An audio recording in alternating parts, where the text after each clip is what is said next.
Komunikasi kelas 1G. Nah, di sini aku bakal bahas sesuatu yang kelihatannya sih filosofis, kelihatannya juga berat, tapi sebenarnya super relevan sama kehidupan kita saat ini.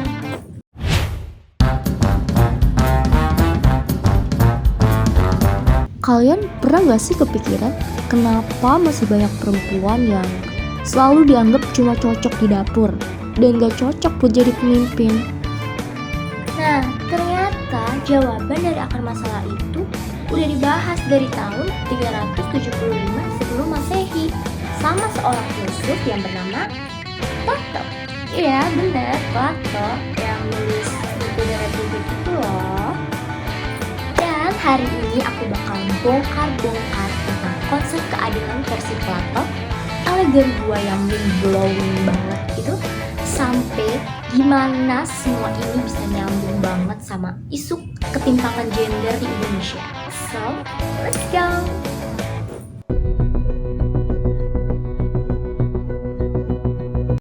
Oke, jadi gini. Menurut Plato, keadilan itu bukan sekedar semua harus sama. Enggak, bukan gitu. Menurut dia, keadilan itu muncul ketika setiap orang melakukan perannya sesuai kemampuan dan bakatnya masing-masing, bakat terbaiknya.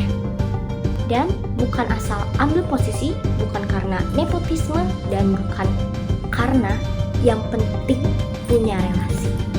Plato ngejelasin struktur masyarakat jadi 3 bagian. Yang pertama itu ada produsen. Produsen itu terdiri dari pekerja, petani, dan pedagang. Yang kedua itu ada pelindung negara, yang terdiri dari tentara dan penjaga. Dan yang terakhir itu ada para pemimpin filosof. Itu mereka yang paling bijak dan ngerti mana yang benar dan mana yang salah. Ya, selama semua fokus pada perannya dan negara ngasih pendidikan yang benar, maka tada, terciptalah keadilan.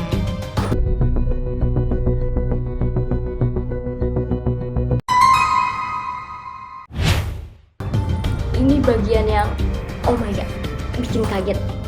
Atau aku doang yang kaget?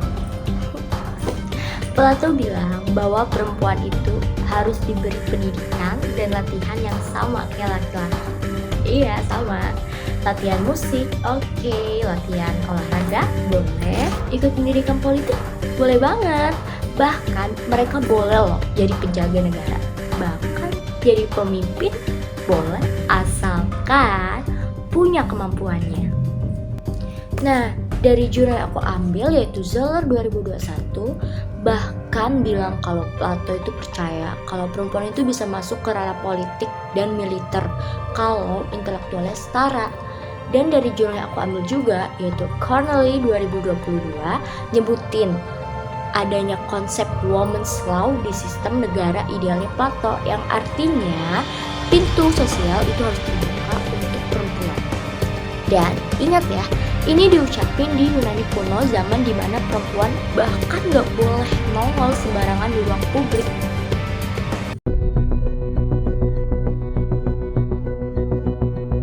Oke, sekarang kita masuk ke alegori 2. Alegori 2 itu kayak cerita tentang manusia yang hidup dalam gua, yang cuma ngeliat bayangan dan ngira kalau itu adalah kebenaran.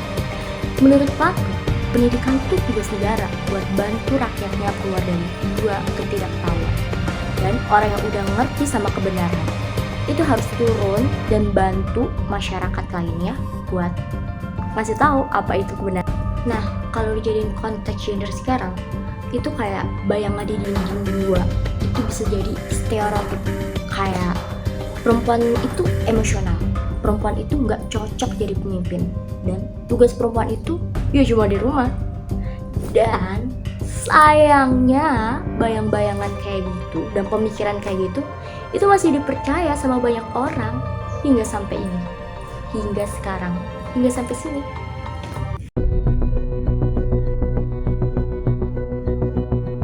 Okay, and let's go to Indonesia. Tahun 2023 BPS Bali itu mencatat cuma 28% perempuan yang ikut program STM. Padahal ini bidang yang bakal nentuin masa depan teknologi negara. Kenapa rendah? Ya karena faktor sosial, fasilitasnya kurang, dan minimnya role model perempuan di kampus dan kepemimpinan. Kalau Plato hidup di hari ini, dia mungkin bakal bilang, woi, negara harus kasih akses pendidikan yang adil ke semua orang, termasuk perempuan. Jadi gitu ya. Dan ya dia benar, kalau pendidikan dan kesempatan gak seimbang, ya keadilannya gak bakal muncul. Dan ya pemikiran Plato tuh ngasih banyak PR buat Indonesia. Kayak pemimpin harus dipilih berdasarkan kapasitas, bukan siapa yang kenal siapa. Dan yang kedua, pendidikan karakter dan kemampuan berpikir kritis itu harus diperkuat. Kita tuh harus perkuat berpikir kritis. Lalu ada kesetaraan gender, itu harus masuk ke kurikulum sekolah dan kampus. Dan yang terakhir ada akses belajar, itu harus merata. Jadi gak cuma di kota-kota besar doang. Oke ya, intinya kalau kita mau adil seperti definisi Plato, itu ya kita harus nyediain kesempatan buat semua orang, especially perempuan. Jadi itulah apa kata Plato, gimana pemikirannya soal keadilan, dan kenapa konsep kuno itu masih super relevan buat kita bahas kesetaraan gender di Indonesia hari ini. Semoga video ini bisa bantu kamu buat lihat kalau filsafat itu bukan cuma teori yang berat, tapi bisa banget dipakai buat lihat masalah sosial di sekitar kita, disambungin gitu. Nah itu saja video dari aku, kurang lebihnya mohon maaf. Saya Gita dari jurusan Ilmu Komunikasi kelas 1G. Bye bye.